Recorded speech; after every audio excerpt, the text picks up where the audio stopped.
The results are in, and e-commerce has won. The results are in, and e-commerce is now officially past any other form of business. Those of you who built businesses around a brick and mortar model, I feel bad for you. You must pivot very quickly.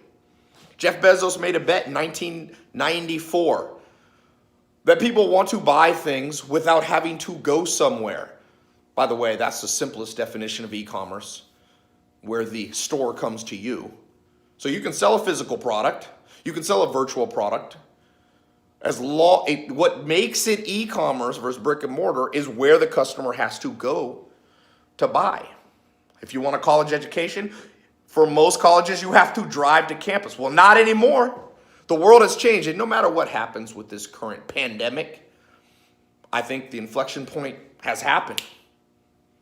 Those of you who are on the fence, trying to decide if you should start a business, maybe you have a business, you're omni-channel, drop everything, burn the boats, go all in for e-com. And I can't think of one industry. If you're in the restaurant industry, e-com. Do not have the only way people buy your food come into your restaurant. That's how you go bankrupt. And if this pandemic hadn't come, it would have still happened, just much slower.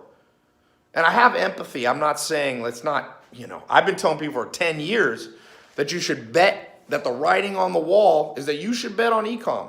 Some people thought it was a scam. I did online education. I said, you don't have to go to a campus to learn.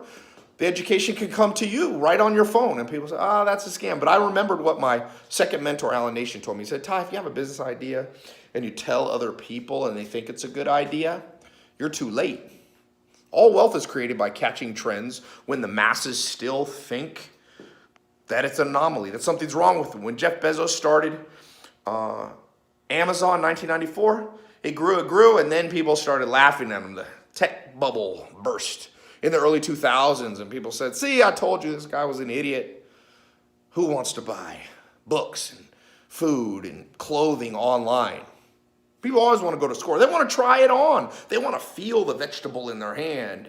And some things, you still have grocery stores. You still have restaurants. You still have stores. But the economics have changed. And now, in the time we find ourselves now, imagine, I just bought a company called Dress Barn. Did $740 million in revenue in 2019, last year. And I bought it. And my business partner, Dr. Mayer, and I had a choice. Do we want to bet on brick and mortar? They had 650 department stores. But we saw the writing on the wall. We said, people don't want to drive. And by the way, I'll share with you a theory that I have, that it's always been this way, even in the 1800s. And we went all online. The way you buy clothing now, it's a 57-year-old brand with 10 million paying customers. We tell them you got to buy online. And some of the customers didn't like it. But then when they started using it, I said, this thing works. Why would I want to drive to a store? And now, does anybody want to be in a store with a bunch of people? I wouldn't want to be Simon Properties right now. I wouldn't want to be Brookfield. Imagine owning malls right now. You think people, even if this pandemic instantly clears up, you think people are going to, en masse, go in a closed room or a closed mall? Going to go on Carnival Cruise Line? Going to go to Disney? No, the world has shifted. And remember, it's not the strongest or the smartest who survive. It's the most adaptable to the environment in which they find themselves. My question to you is, are you going to adapt quick and go all in on e-com? So, by the way, I'm on my farm here, so undisclosed location. Now this is my little home gym on the farm. I'm in Virginia, Shenandoah Valley. I have a company called Farmer's Box. I own different e-com companies. It's just doing amazingly well now, and because people want food delivered to their door. I don't know how long it'll do well for, but it's been interesting. No matter what happens with Farmer's Box, the writing is on the wall. A pandemic like this will probably come in the not too near future, and it will be a different kind. We have almost 8 billion people in the world. When my grandma was born, she's 102, she was born in 1918, February 1918. World War I was still going. World War I didn't end until November 11th at 11 a.m., 1918. World War I was going, she lived through World War II, she lived through the Depression, 1929, and she was German, so she lived through post-Treaty of Versailles Depression that happened in Germany. She grew up eating carrots 3 times a day. She said, Ty, your skin turns orange. When she came to the United States on a boat in 1939, she said, I went to a restaurant and the first time I've ever seen somebody get 2 eggs. My grandma came from a different time. She's lived through pandemics and recessions. And I think they'll accelerate now because when she lived, there was only around 1 to 1.2 billion people in the world. They didn't have the censuses, so nobody knows exactly. But the point being, they're going to accelerate now. They will accelerate now. We have too many people, or maybe you don't think it's too many, but I have a farm here. This is, I have combined about 450 acres. And if you stick too many cows in one lot, parasites go up, disease goes up. Well, you got finite planet Earth. You got 8 billion, they project 10 billion people. So my point is that e-com will continue to win because people are going to continue to cocoon. There was a book, a series of books by a lady named Faith Popcorn. She was a futurist. She trends in the 1990s. She wrote a book saying, the future of the world is cocooning. People said, oh, what do you mean cocooning? And then all of a sudden, you know, we find ourselves in a world where we're ultimately cocooned. People quarantine at home. But the writing's been on the wall. You could have read one of those Faith Popcorn books, but it sounded crazy then. But as my mentor said, if you're doing something that sounds normal, you're too late. You want to get in when it still sounds crazy. So by the way, you're a little late to e-com. There's people now been doing it a decade. They got a lot more skill than you have, but better late than never. What's the old saying? Best time to plant a tree is 20 years ago or today. So plant your e-com business immediately. Now, some practical stuff. Some people are like, oh, okay, that's great. The philosophy, how do I get started? I'll give you some tools that you can start right now. For a physical product, e-com, probably best bet's use Shopify. I use a little more sophisticated platform for different e-com companies that I have, like Dress Barn, like Farmer's Box, where we sell a physical product. We use Shopify, but we have a highly modified version of it. So we're using more of the back end, but don't worry about that. You can launch with Shopify. I would say physical. Now, if you're going to sell digital products, now the array gets much more complex. Oh, by the way, well, let me keep going on this, not to lose my train of thought. So I think if you're selling something virtual or digital, now you have a tremendous amount of options. You can still use Shopify. Obviously, you're not shipping something. There's a company called Learnable, Teachable. We've used that for a time for a company I have called Mentor Box. Now we move on our custom platform. You can use WordPress. There's various plugins that are relatively easy. ClickFunnels for a front end funnel building process is pretty strong. But physical is easiest to start. Now, it's easiest to build on a software basis. It's not necessarily physical products can be relatively saturated. They could be a one-person winner takes all. There's people that get good at e-com and just dominate whole categories. They dominate dry goods. They dominate supplements. And so it's harder for you to come in as a new entrant. But one of the things that I'll tell you, so number one, physical product, easier to pick your software. In many ways, harder to differentiate. Second, if you're going to do digital products, it's more confusing which software to use to start, but the beauty of it is you have no COGS. So COGS are called cost of goods. When you look at a P&L, your profit and loss, right? You have your revenue at the top, and then you have this thing called cost of goods. It's above the line expenses. So they're expenses that are directly incurred every time you have one transaction, one sale. So if you're selling, like Farmer's Box, we sell steaks, like a ribeye steak. Every time somebody spends, let's say $100 on ribeye steak, we must send them frozen meat. So we incur a cost immediately. So physical products have higher COGS. If you're selling something digital, like an educational product, a consulting product, a tutoring product, then the cost of goods are, sometimes virtually non-existent. For example, I had a program called the 67 Steps. There were 67 principles that I learned from my mentors around how to build businesses, and around how to, people have defined it different ways. For me, it was how to think. It was a structure of a cognitive structure. And I built that, and I charged $67, $1 a lesson. And I had no cost of goods because it was video that people play. Maybe my cost of goods was a couple bucks. My main cost was customer acquisition on the marketing side, your CPA. But that's below the line. That's not COGS generally, unless you're using maybe affiliates. So the advantage, I guess number 3, of selling a physical product versus a virtual product, if you want to go all in on e-commerce, is that with a physical product, the con I just told you, you have cost of goods. The pros of physical products is people are less suspicious. You know, when I launched 67 Steps, people were like, this is like a scam, and blah, blah, blah. Why would people pay for online education? You could just go get a Harvard MBA and spend 60 grand and go to the campus and learn. Now people are like, Harvard's closed. So now everything's going to be like the 67 Steps. Bet on e-com early. And so, but the downside of a virtual product is people are more suspicious. And the upside of a physical product is people, if you're selling vacuum cleaners, people aren't like, this is a scam, unless you don't ship them to them. But you won't stay in business long with chargebacks if you sell vacuum cleaners and you don't deliver them. You know what I'm saying? So to me, you just weigh those two. For me, I build both. My solution is when I don't know what to do and there's 2 options, I just do both. That's almost always worked the best for me. Life is heuristics, which is the science of decision making. Heuristics is rarely binary. It's rarely one is better than the other. That's too pedantic, childlike thinking to go, okay, Ty, people ask me, Ty, what is the one book that's the best thing you can ever read about making money or being an entrepreneur? Well, I'm like, pardon my French, if making money was as simple as reading one book, everybody would be doing it, and there would be no profit in it. First rule of economics, macroeconomics.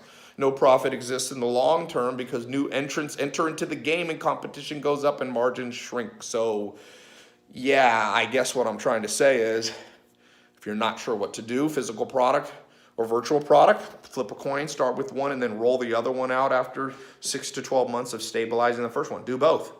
Have your cake and eat it too. Now let's talk about some business ideas, because you might go, I need a business idea. Like, what's a business idea that I could do right now? Well, I will tell you what a guy I look up to, who was at my house not too long ago, a guy named Tillman Fertitta. Very qualified to give advice. He's on the Forbes list. He owns the Houston Rockets. I think he's worth $5 billion. He told me, Ty, good rule of thumb, if you don't know what to sell to the masses, not to the classes. What he means is don't sell luxury products to start with, because in times like we live in today, that's the first thing people cut. You wouldn't want to be owning Louis Vuitton, I would want to own Louis Vuitton, but if you look at Louis Vuitton's revenue now versus 1 year ago or even 3 months ago, if you look at a luxury like going to Disney World, and now the thing's closed, it's losing $40 million a day. So sell to the masses. Find the product that the masses use. Farmer's Box, we sell frozen meat. A lot of people eat frozen meat. In fact, almost all meat you get is frozen at some point when you get a steak or a chicken. So that's what we sell, and demand is relatively inelastic with the times. Meaning demand doesn't change based on there being a quarantine. If anything, it gets better. People need food, about the same amount of food as they did 3 months ago before coronavirus. So first tip I'd give you when trying to decide, sell something that goes to the masses. Right now is not a great time to sell a high-end premium product. You're just going to struggle. People tighten up the belts right now, okay?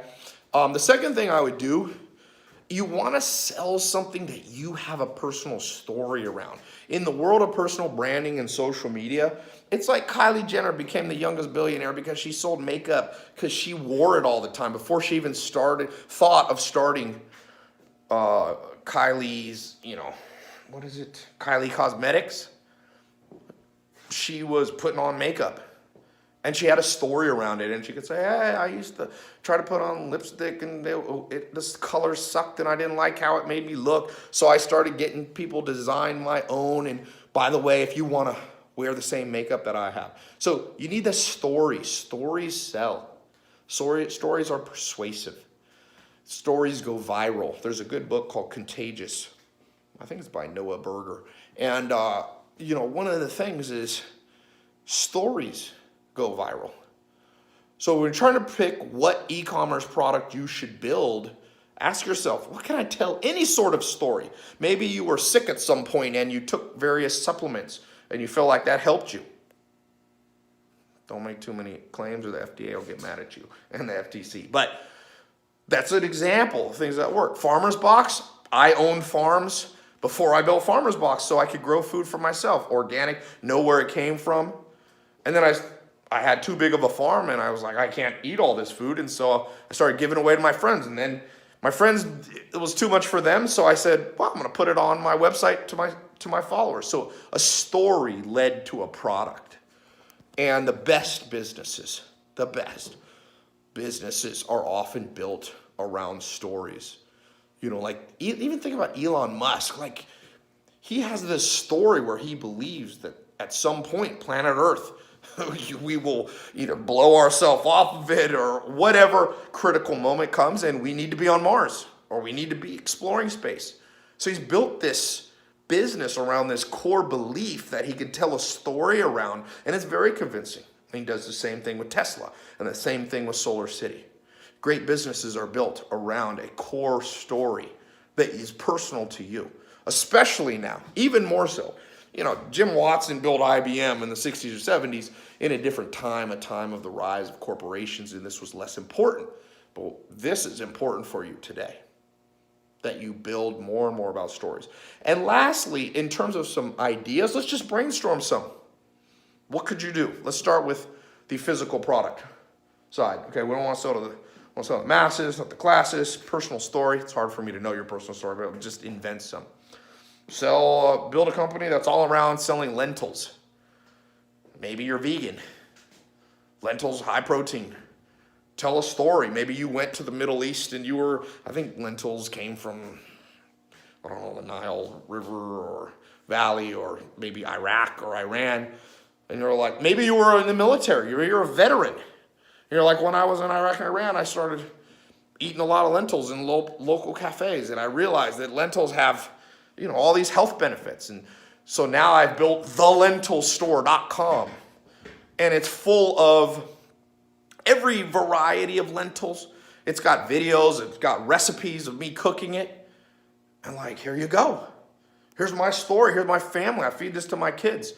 Build your business on Shopify. It's a business that's to the masses, not to the classes. You don't have to be a billionaire to eat lentils.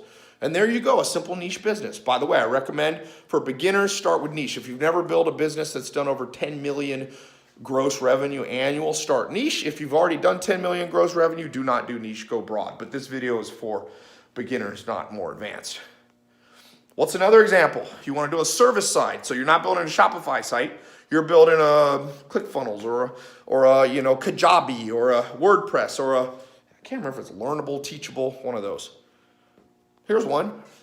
Build a simple consulting course on how restaurants can add delivery services to their businesses. Restaurant owners would love to still be in business legally, and one way they can legally be in business is what? Selling either at their, some places it's even hard to sell curbside, but delivery. So build a simple consulting course. It's $97 or $197. Let's say you have a background in logistics. Let's say you have a background in the restaurant business, or you were an Uber driver or an Uber Eats driver. Well, now you got a story, and you're selling to the masses, not the classes. A $97 consulting course. Record 10 videos from start to finish. Maybe you have a case study. Maybe if you have a friend who owned a restaurant, do the consulting for them, work out the kinks, build that course. I know a guy on Kajabi, I think it was, he built a simple course. He had been an engineer on how to use Excel. Most people don't know how to use all the functions of Excel. He built a simple Excel program. It was like 7 videos, an hour each, and he made $250,000 a year with like 50, 60, 70% margins. So he's making 6 figures. He recorded the program once. That's all around you. Bet on e-com. bet on what I've talked about today, because I can tell you, I work with the biggest investment banks in the world. I do big M&A stuff. I just was able to buy Forever 21, but Simon Properties came in and some big guys came in, but I was there. It's a $3.5 billion company. I've pulled back the curtain. I can tell you, I grew up with a mom, single mom. Dad was in prison. I never thought that I would be seeing the real workings of and bidding on companies doing billions of dollars. But it's not as complicated as you think. They make the same mistakes. They have the same cognitive biases that cause error in entrepreneurs that I know that are making $10,000 a month. Never be intimidated. You can respect, but never be intimidated. The world is yours if you can catch the trends early, if you can build expertise. The good news for you is e-commerce is not scary anymore. The bad news is you're a little bit late. So hurry up. Hurry up. Time is of the essence. If this was helpful, leave a like and just subscribe to my channel. I never say that on videos, but I've been noticing other people do, so I probably should. I'm not focused as much on social media anymore. I'm busy with businesses. We got businesses doing. It's a good time to be alive. It's a scary time on some level, but scared money ain't ever made money. Don't be scared. Cautious, analytical, yes. Fear, this is out of our hands. So what's the cliche? Life gives you lemon, make lemonade. How about this? Life gives you lemon, open a lemonade stand. It's even better.